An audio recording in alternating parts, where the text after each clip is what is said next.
본회의 질의를 하도록 하겠습니다. 질의 답변은 일문일답으로 하고 질의 시간은 간사간 합의한 대로 위원당 1인당 7분씩 하도록 하겠습니다.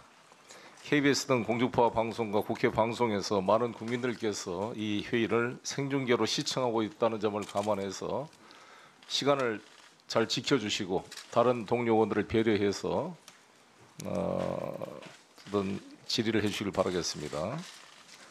그러면 먼저 첫 번째 질의로 민주당의 안민석 의원께서 질의하도록 하겠습니다. 경기 오산 출신 안민석 의원입니다. 오산에 오산 비행장이 있다고 생각하면은 오산이라는 말씀을 후보자님들과 일단 이제 국민들에게 말씀드리면서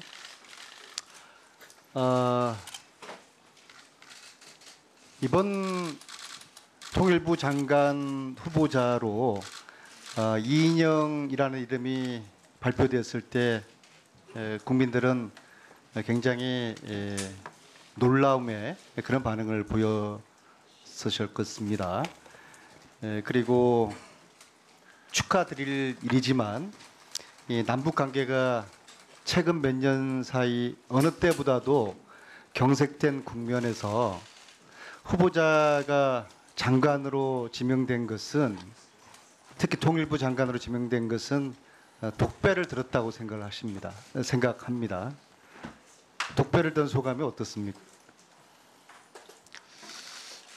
독배를 들었다는 생각보다는 평화의 문이 닫혀가고 있었기 때문에 다시 평화의 문을 열어야 한다는 굉장히 절박한 마음, 또 이 시대를 살고 있는 평화 통일을 염원하는 사람이라면 누구나 사명감을 가지고 임해야 한다는 이런 마음으로 지명 절차에 응했습니다. 예, 좋습니다. 아까 후보자께서 인사 한 말에서 표현하신 것처럼 평화의 순풍이 멈춘 이 엄중한 시점에서 이 평화의 순풍을 다시 잘 만들어 가시기를 그렇게 국민들과 함께 기대하면서 먼저 몇 가지 후보자의 정책에 대한 안목이나 여러 가지 전문성에 대한 질의를 몇 가지 먼저 드리도록 하겠습니다. 지금 이제 남북 관계가 상당히 아주 극도로 교착 상태에 빠져 있지 않습니까? 이것이 미 대선까지 갈 거라고 보십니까? 우선 오늘 저 개인의 생각은 생각대로 솔직하게 말씀드리고 또 의원님들의 지적은 지적대로 받으면서 다시 최종적으로 제 마음을 정리해보는 이런 시간으로 가져보겠습니다. 저는 지금 교착 정세가 미국 대선까지 지속될 가능성이 많다 이렇게 보는 편이고, 미 대선 이후에도 상당 기간 그럴 가능성이 있겠다 이렇게 보고 있습니다. 부분적으로 북미 간의 대화가 미 대선 전에 재개될 가능성도 있어 보이는데, 우선 북이 이른바 미국이 가지고 있는 북에 대한 적대시 정책들 이런 것들을 얼마만큼 철회하느냐, 이런 것과 또 북이 가지고 있는 핵에 대한 셈법, 이것이 미국이 내놓는 조건과 얼마나 일치하느냐, 이런 점들이 좀 고려돼야 되고, 네, 또 알겠습니다. 미국이 가지고 있는 스몰 딜 플러스 알파 이런 것들을 북이 내놓을 수 있느냐, 이런 조건들이 서로 부합해야 하기 때문에, 또 미국 대선 기본적으로 후보자께서는 미 대선 전에 남북 관계가 풀릴 것 같지가 않다, 그런 이제 말씀을 하셨는데요. 그렇다면은 반대로 그럼에도 불구하고 네. 그런 조건들을 서로 맞으면 여지는 남겨두셨는데요. 그 여지는 있을 수 그렇다면은 있다. 미 대선 전에 지금 현재는 북한이 군사적인 도발 행위를 유보하고 있지 않습니까? 그렇다 그러면은 미 대선 전에 북한이 핵심이라든지 중장거리 미사일 실험을 할 가능성을 어떻게 어느 정도 보고 있어요? 군사 정보와 관련해서는 제가 직접적으로 접할 수 있는 기회가 많지 않기 때문에 단정적으로 추측하기도 사실 쉽지 않습니다.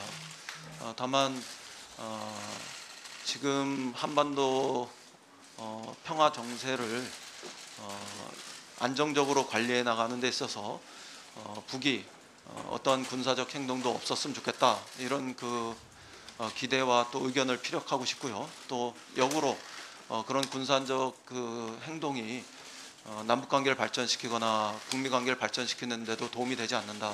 이런 점은 분명하게 말씀드립니다. 당장에 그 다음 달에 한미 합동 군사 훈련이 예정돼 있지 않습니까?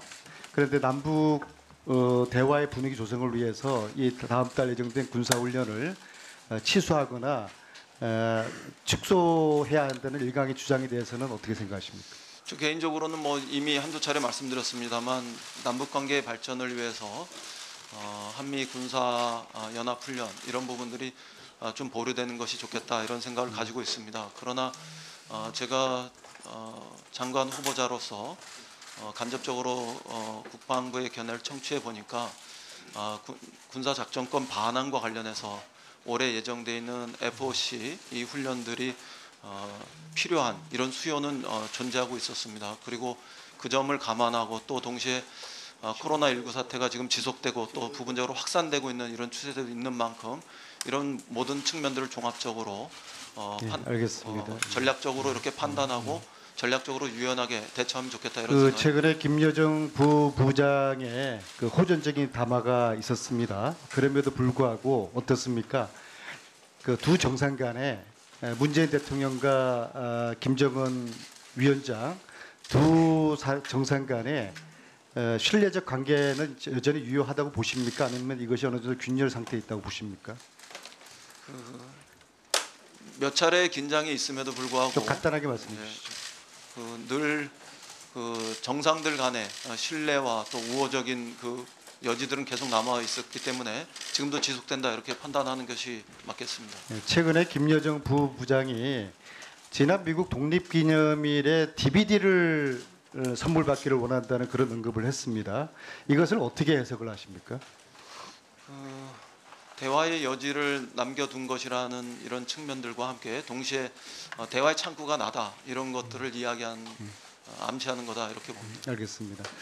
저는 우리가 통일 비전 30년이 필요하다고 생각을 합니다. 분단된 100년이 되는 2045년에는 통일을 지향하는 통일 비전이 필요하다고 보고 그 중간에 올림픽이 2032년 유치하기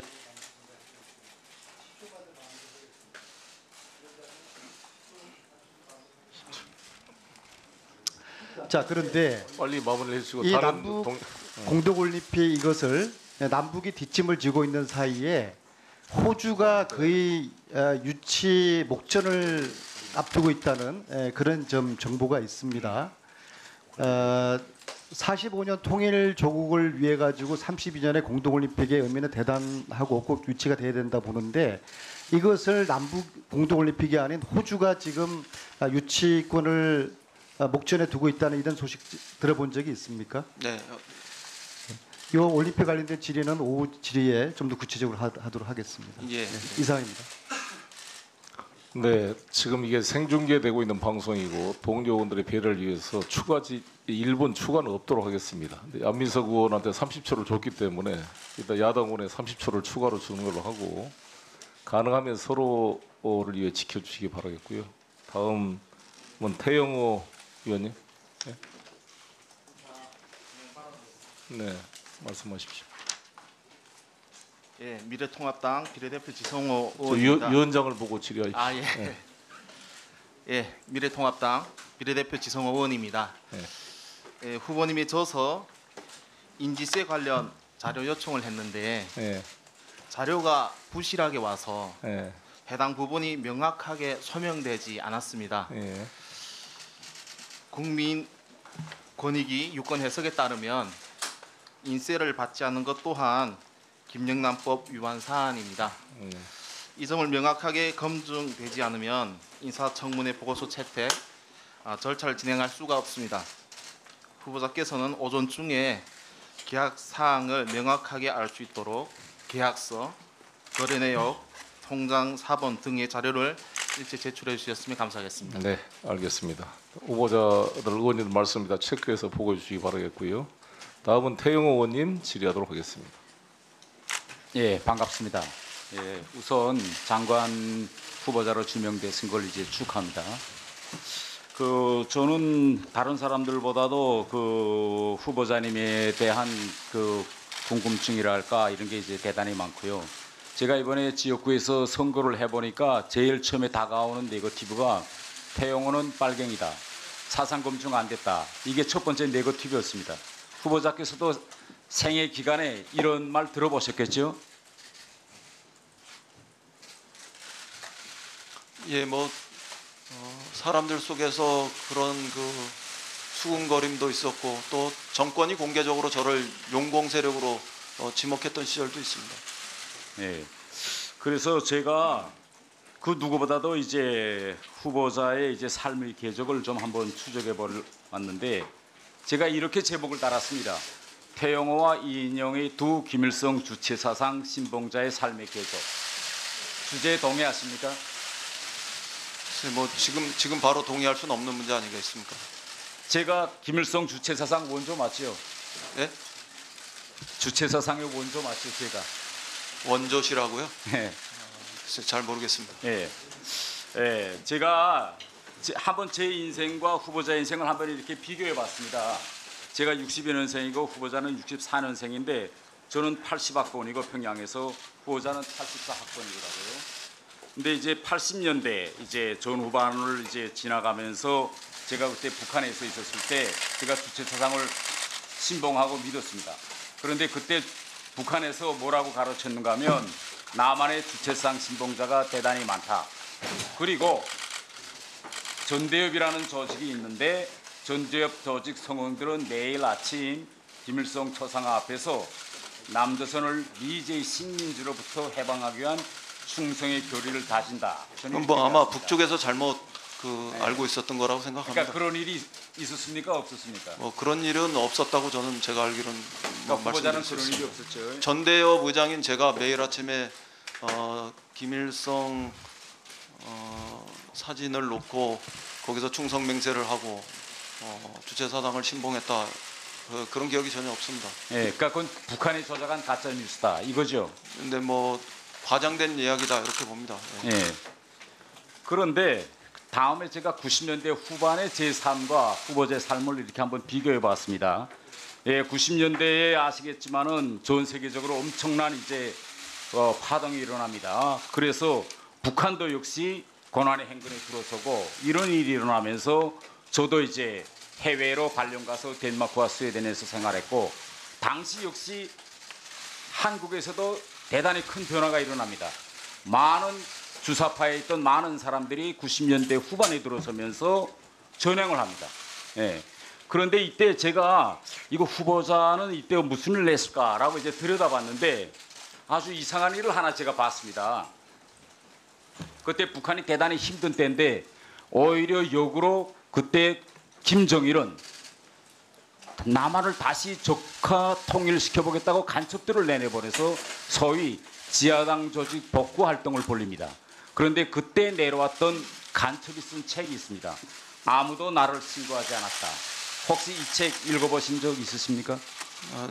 들어봤습니다. 그리고 최근에 그런 책이 있다 그래서 저와 관련된 부분들이 질문이 있을 거라고 생각해서 발췌도 해서 보았습니다. 아 그래. 그러면 요 320페이지에 왜 간첩이 내려왔냐라는 내용이 있고 339페이지에 어느 씨와의 접촉하고 그 내용이 상세히 되어 있는데 이건 후보자에 대한 내용이 맞죠? 339페이지인지는 잘 모르겠습니다만 저와 관련된 그 네 줄 네. 그 내용은 제가 지금 가지고 있습니다. 예. 그 내용도 마저 읽어봐 주시죠. 아 괜찮습니다. 제가 다 읽어봤기 때문에. 예. 그러면 저도 두 가지만 좀 말씀드려도 될까요?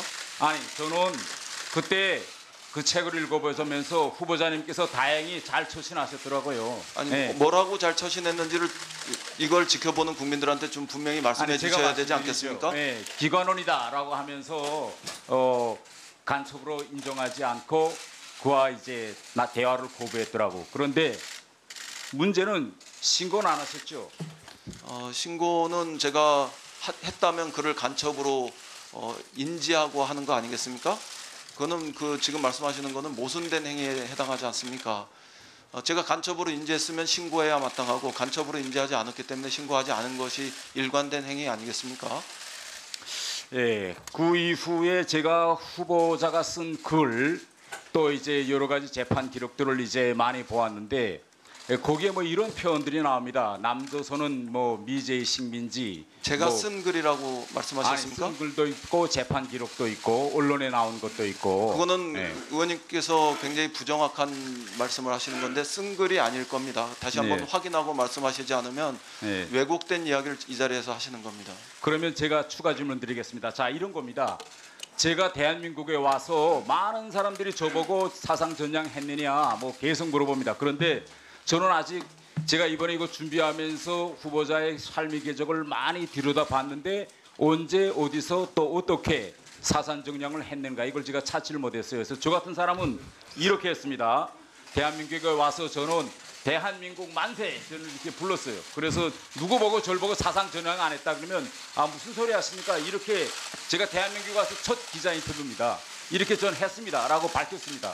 혹시 후보자님께서도 언제 또 어디서 이렇게 나는 주체 사상을 버렸다 또는 주체상 신봉자 아니다라고 하신 적 있습니까? 공개 선언 같은 거. 그 이른바 전향이라는 것은 네. 태 의원님처럼 북에서 남으로 오신 분에게 전형적으로 해당하는 얘기 아니겠습니까? 네. 제가 남에서 북으로 갔거나 북에서 남으로 온 사람이 아니지 않습니까? 네. 그런 저에게 사상 전형을 여부를 묻는 거는 아무리 그 의원님이 저한테 청문위원으로서 물어보신다 해도 그는 온당하지 않은 그런 질의 내용이라고 생각합니다. 또 하나는 네. 북에서는 이른바 사상 전향 이런 것들이 그렇게 명시적으로 강요되는지 모르지만 남쪽은 이른바 사상과 양심의 자유 이런 것들이 법적으로는 되지 않아도 또 사회 정치적으로 우리 민주주의 발전 수준에서 그렇게 강요하는 것이 아니지 않습니까? 그런 측면에서 놓고 보면 의원님께서 저에게 사상 전향 여부를 다시 물어보시는 것은 아직 남쪽의 민주주의에 대한 이해도가 떨어지는 것이다. 저는 이렇게 말씀드릴 수밖에 없습니다. 네, 이제 질의를 마치고 추가 질의 때 하십시오. 아니 왜냐하면 이게 아까 추가 질의 때 하시고 우선 30초 줄까요? 30초 하세요. 30초고 나서 의사진행 바랍니다. 아직도 주체상 신봉자십니까 아니십니까? 국민들 앞에 솔직히 나는 이제 주체상 버렸다 이게 뭐 그렇게 힘든 말입니까? 그 당시에도 주체사상 신봉자는 아니었고 지금도 네. 아니다. 뭐 이 점은 분명히 말씀드립니다. 그러나 그럼에도 불구하고 이런 이야기가 태 의원님께서 저에게 사상 전향을 끊임없이 강요하거나 추궁하는 행위로 그렇게 오인되시진 착각되지는 않으시길 바랍니다. 아니, 이제 방금 말씀하셨습니다. 존경하는 김영호 의원께서 이 이제 자리는 30초 사상을 됐으니까. 검증하는 자리다라고 김영호 의원님이 말씀하셨습니다. 저는 그래서 사상 검증과 이거 민주당 의원들도 이 자리를 사상 검증의 자리로 인정하느냐는 이렇게 생각하고 물어본 겁니다. 근데 그 말이 그렇게 힘드십니까? 사상 검증과 사상 전향을 제가 강요하시는 제가 거는 굉장히 검증하는 다른 겁니다. 이야기라고 주체 생각합니다. 사상을 믿느냐 안 믿느냐. 우리나라에서 제가 알기로는 사상 전향을 강요하는 것은 북과 그리고 남쪽의 독재 정권 시절이었다. 저는 이렇게 생각합니다. 네, 30초를 초과해서 1분을 썼습니다. 우리 의사진행 발언 김영호 간사님 하시기 바랍니다. 지금 이제 야당 의원님께서 지금 청문회 과정 속에서 우리 이인영 후보에게 질의한 내용에 대해서 매우 유감을 표명합니다. 대한민국 출신의 4선 국회의원 그리고 통일부 장관 후보에게 어떻게 주체 사상을 포기하라 전향했느냐? 굉장히 이거는 국회를 모욕하는 행위라고 봅니다. 태영호 의원님의 그 진정성은 알겠습니다만은 이런 부분은 조금 좀 신중하게 접근해 주셨으면 좋겠어요. 네, 이거는 전향의 문제나 주체 사상을 언급할 문제가 아니라 이인영 통일부 장관 후보가 앞으로 대북 관계를 어떻게 진행할 것이며 또 대한민국과 미국의 어떤 설정 관계 뭐 이런 문제에 대해서는 얼마든지 충분히 논의를 할 수 있습니다만은 앞으로 북한을 상대할 수 있는 통일부 장관에게 입지를 축소시키고 북한으로부터 오해를 받을 수 있는 이런 좀 예민하고 좀 그 센시티브한 문제에 대해서는 개인적으로 좀 논의를 하셨으면 좋겠다 이런 말씀을 드립니다. 조금 유감을 좀 다시 한번 표명합니다. 아니 지켜주십시오. 이거 생방송 중이라 다른 의원님들의 다음 질의를 하고 진행 과정에서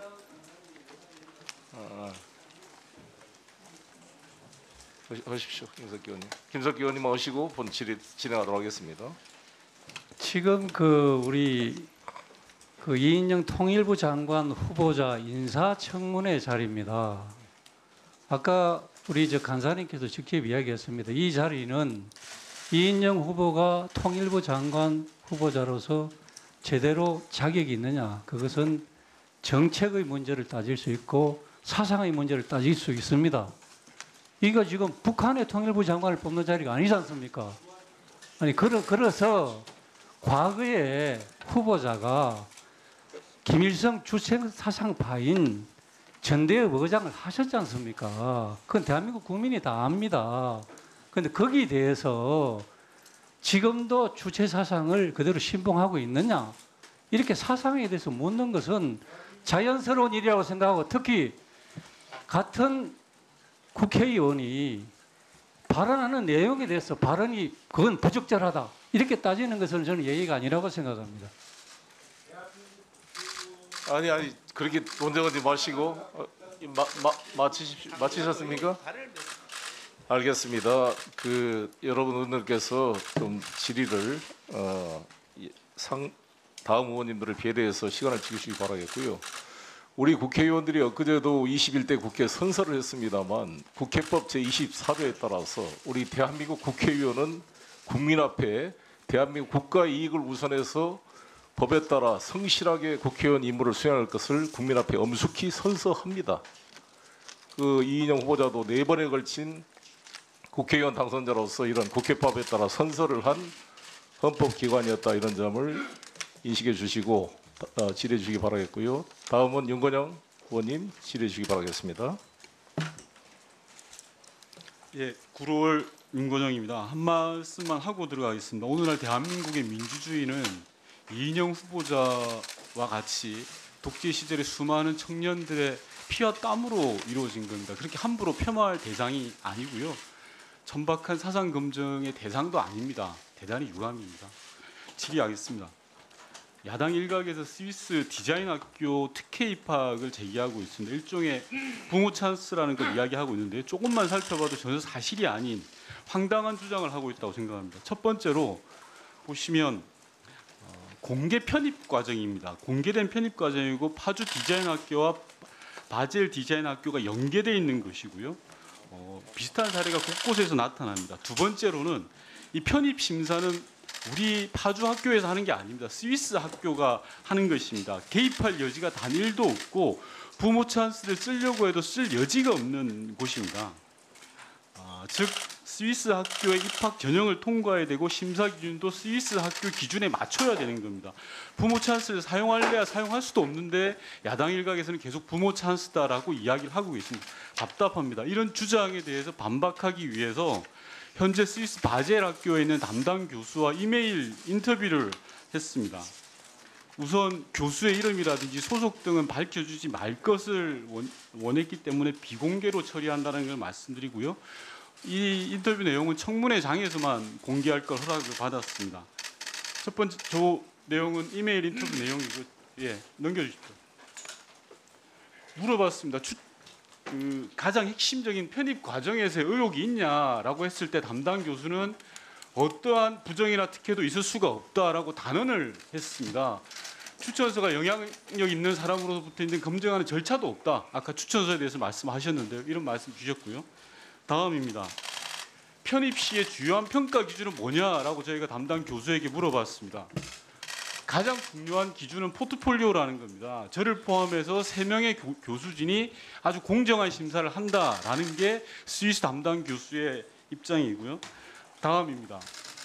야당에서 제기하고 있는 아빠 찬스, 즉 부모 찬스가 가능하냐라고 했을 때 학생에게 부모님에 대한 정보를 요구하는 일이 없다. 이 땡땡 학생의 경우 모든 사람이 이슈가 생기기 전까지는 부친이 정치인이라는 사실 자체도 몰랐다. 설사 알았다 하더라도 영향을 미칠 수 있는 가능성은 단일도 없다라는 말씀 주셨습니다. 다음입니다. PPT가 끊겼는데요. 해당 교수에게 제가 후보자의 아들에 대해서 어떠냐라고 물어봤습니다. 대단히 조용하게 생활했고 저렴한 아파트에서 검소하게 살았던 걸로 기억한다라는 답변을 보내왔습니다. 이 담당 교수의 인터뷰 내용만 보시더라도 야당의 주장이 얼마나 허무맹랑한지 아니면 말고식의 주장인지 정말 무책임한 정치의 전형이라고 생각합니다. 팩트를 가지고 인사청문회에 임했으면 좋겠고요.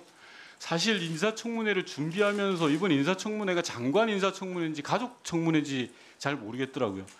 예를 들어서 이게 서울특별시에서 우리 국회로 인사청문회 자료를 제출한 겁니다. 한 1300페이지가 됩니다. 이 중에서 장관에 해당되는 부분이 12페이지밖에 없고 나머지 모두가 가족에 관한 부분입니다.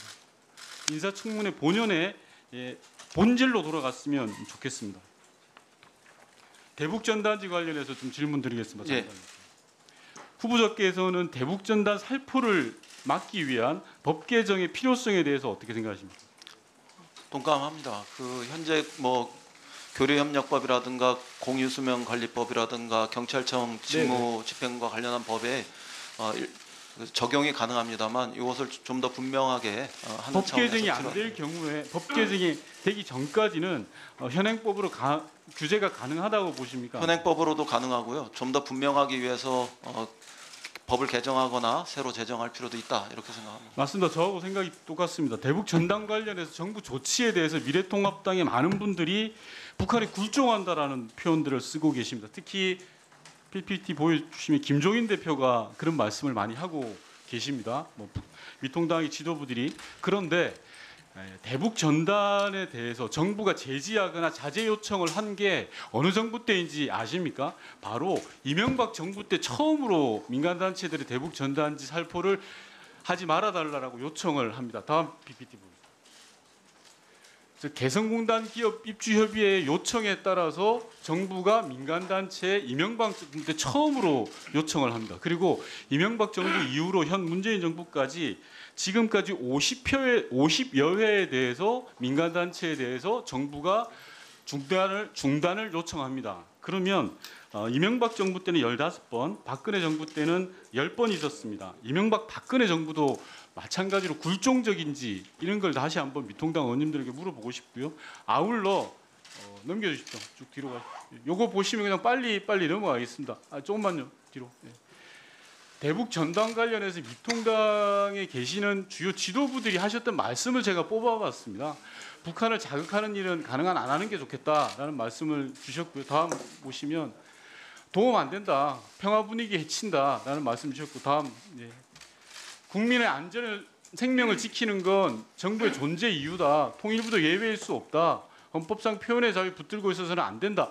지금 현재 여당이 하는 이야기를 똑같이 하고 계십니다. 기억상실증 걸린 거 아니십니까? 저 때는 그렇게 이야기하시고 지금에 와서는 또 다른 이야기를 하실 필요는 없습니다. 네, 그렇게 표현하시면 안 되고요. 자, 그래서 마무리해 주세요. 네. 예, 제가 말씀드리고 싶은 거는 이 대북 전단지야말로 한반도 평화에 단 1도 도움이 안 되는 겁니다. 여기에는 여야가 있을 수 없고요.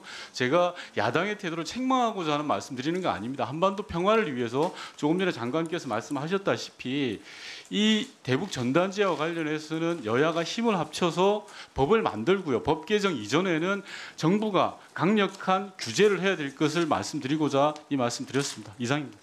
네.